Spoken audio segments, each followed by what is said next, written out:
Ayan mga B, magluluto tayo ng masarap na ulam. Pakukulang ko muna ang pork belly sa asin, bay leaves, sibuyas, bawang, tsaka pamintang buo.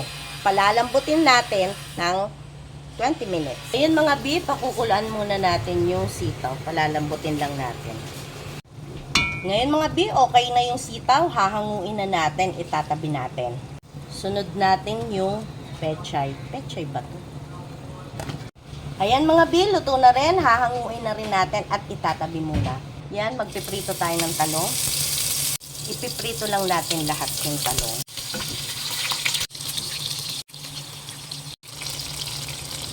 Ngayon, okay na yung talong. Hahanguin na natin. Mga B, after 48 years, lumambot din yung pork belly.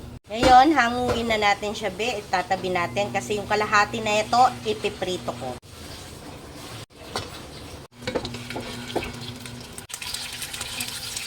B, maglalagay tayo ng annatto oil. Alam mo kung saan to galing?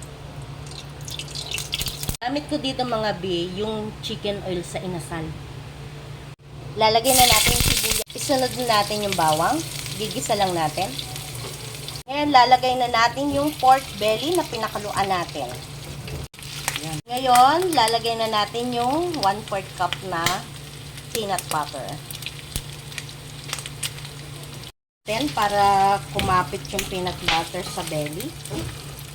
Maglalagay tayo ng isang kwadradong pork. Tapos, maglalagay tayo ng sabaw. Yung pinakuluan to kanina dun sa pork, ilalagay natin. Mga 3 tasa.